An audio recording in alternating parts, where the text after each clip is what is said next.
Todos nós sabemos que a morte de Cristo mudou os rumos da humanidade. Graças a esse sacrifício, qualquer pessoa que se arrepende dos seus pecados e crê nele como seu Salvador, recebe o perdão e a salvação eterna. Mas existe uma pessoa em especial que foi impactada pelo amor de Jesus no exato momento em que ele morria na cruz. E eu não estou falando do criminoso que recebeu a promessa de que estaria ao lado do Senhor no paraíso naquele mesmo dia. Eu estou falando do centurião romano que ajudou seu império a crucificar o Filho de Deus. No vídeo de hoje eu vou te contar como foi o encontro deste homem com Cristo e as consequências que ele viveu daquele momento em diante. Você vai ficar impressionado. Mas antes de começarmos, eu quero pedir para que você se inscreva no meu canal, ative o sininho da notificação, porque eu quero te ajudar a entender a Bíblia todos os dias de uma maneira simples e fácil, tá bom? Agora sim, vamos lá! Antes de saber o que aconteceu com aquele centurião, é importante entender todo o contexto da história.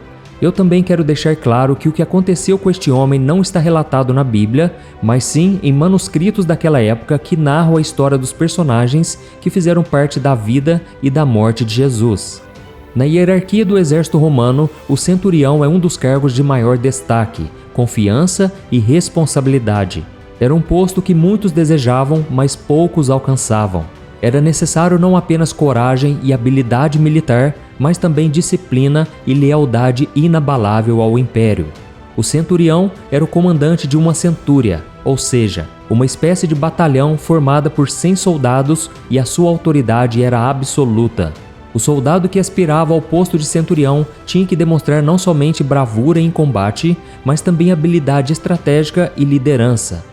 Ele precisava ser um exemplo para os seus homens, inspirando cada um deles a seguir as suas ordens sem questionar. Então, a disciplina e a obediência eram valores fundamentais para um centurião e ele esperava o mesmo dos seus subordinados. Além disso, a sua inteligência deveria estar acima da média, que com apenas uma decisão ele poderia decidir o resultado de uma guerra.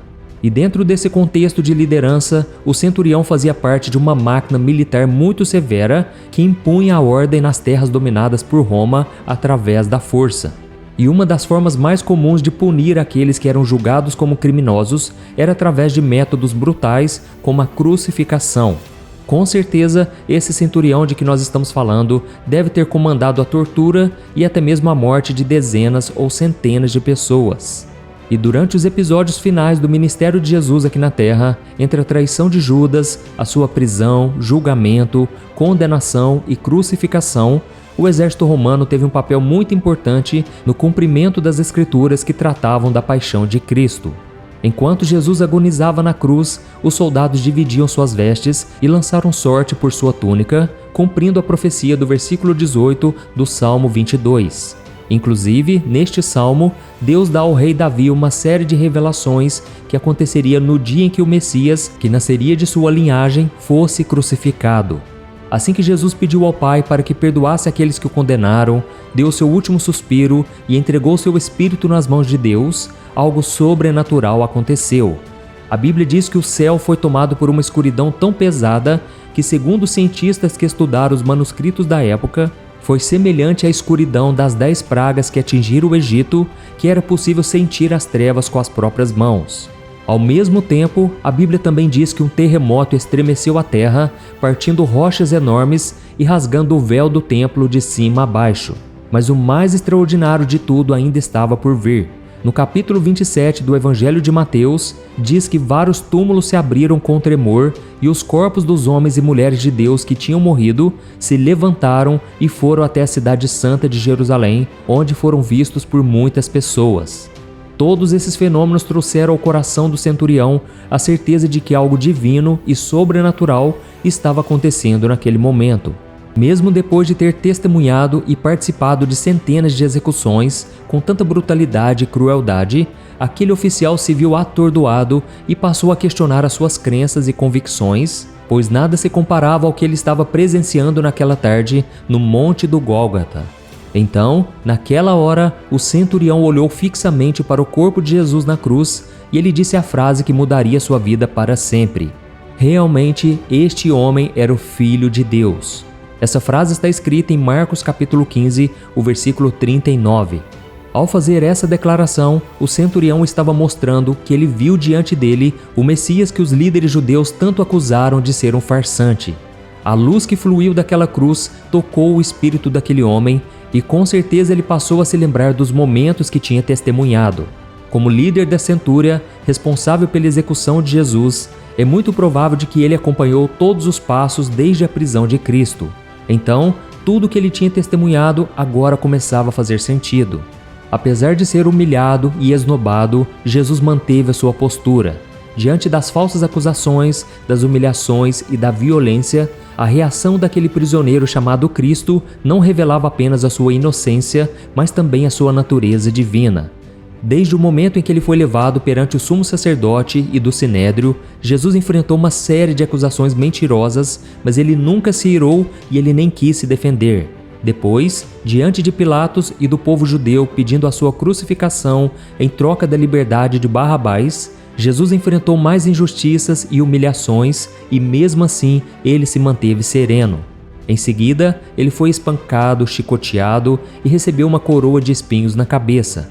E mesmo tendo o poder de acabar com todo aquele sofrimento com apenas uma única palavra, Jesus continuou sendo humilde, obedecendo à vontade de Deus, porque ele sabia que o plano do Pai era perfeito e algo grandioso aconteceria ali. E já no final da sua vida, o último ato, Jesus olha para o céu e diz: Pai, perdoa-lhes, porque não sabem o que estão fazendo. Aquela era uma demonstração de amor incondicional de Jesus por toda a humanidade. E o centurião presenciou todas aquelas reações. Então, ele chegou à conclusão de que estava diante do Salvador do mundo. Ele não havia presenciado ali apenas a morte de um homem, mas os sinais que desafiaram a compreensão humana e por causa disso, a sua vida nunca mais seria a mesma. A Bíblia não traz nenhum relato sobre a vida deste homem, muito menos cita o seu nome. Porém, vários manuscritos antigos que falam sobre aquele tempo e trazem histórias de pessoas que fizeram parte da vida e da morte de Jesus, contam que o centurião abriu mão da sua carreira militar para se dedicar completamente ao aprendizado do Evangelho de Jesus e depois a pregar as boas novas aos gentios, pessoas que assim como ele não eram judeus. Inclusive, ele seria considerado um dos primeiros não-judeus a entregarem sua vida a Cristo na história. Mas é claro que o Império Romano não veria esse abandono de um dos seus melhores oficiais com bons olhos, e o imperador Tibério César teria ordenado que o fosse tratado pelo seu exército como traidor e que ele deveria pagar caro por isso. Depois de ser perseguido, o centurião foi preso, ele passou por interrogatórios muito violentos, onde enfrentou torturas para negar a sua fé em Cristo. Mas ele se recusou, então foram ainda mais cruéis com ele e, como forma de calar a sua voz para que ele não pregasse mais o evangelho, acabaram cortando a sua língua. E se não fosse o bastante, ainda arrancaram os seus olhos. Esses atos não tinham como objetivo apenas ferir o centurião, mas também servir como exemplo para outros cristãos, caso eles continuassem falando da ressurreição de Jesus e professando a sua fé nele. Mas se enganou quem achava que a maldade feita contra o centurião fosse calar o povo. Pelo contrário, ainda mais pessoas passaram a crer em Cristo, incluindo romanos, como o próprio ex-oficial do império. E foi assim até o final da sua vida. Algumas tradições acreditam que o nome desse centurião era Longinus, que acabou sendo traduzido para Longuinho, que é considerado um santo para algumas religiões. Lembrando, irmãos, que essa não é a minha crença. Nós cristãos protestantes adoramos apenas a Deus e não prestamos cultos a nenhuma figura religiosa, por mais importante que ela possa ter sido na história bíblica. Inclusive, muitos cristãos afirmam que Longinus foi o oficial responsável por perfurar próximo às costelas de Jesus com uma lança para garantir que ele havia realmente morrido e que a água e o sangue que jorraram do corpo de Cristo espirraram nos olhos do centurião, curando milagrosamente um suposto problema de visão que ele tinha. Só que a Bíblia não diz que foi o centurião que perfurou o corpo de Cristo, e sim um dos seus soldados. Além disso, assim como acontece nas forças de segurança de qualquer país hoje em dia, um oficial não pode ter qualquer tipo de deficiência física, porque isso causaria grandes problemas a ele e aos seus colegas em um momento de batalha. Então, essa teoria não se sustenta. Irmãos, Jesus veio ao mundo para nos mostrar o caminho do amor e da mudança verdadeira. E a história do centurião nos ensina que qualquer pessoa pode mudar depois de conhecer o amor de Cristo, mesmo aquelas que pareciam não ter mais jeito. Ele nos mostra que não existe coração tão duro que não possa ser tocado pela bondade de Deus. Amém? Mesmo trabalhando no exército romano, onde a vida era muito dura, a presença de Jesus mudou o coração do centurião. E esse exemplo nos faz lembrar que nós devemos basear a nossa fé no que está na Bíblia e no poder que essa verdade tem de mudar as nossas vidas. Todos nós podemos receber a mudança e o perdão de Deus se nós acreditarmos e nos entregarmos ao seu Filho Jesus. Amém? Eu sou o pastor Antônio Júnior. Se você gostou dessa mensagem, compartilhe com seus amigos e familiares e se inscreva no meu canal. Eu te espero no próximo vídeo. Que Deus te abençoe poderosamente.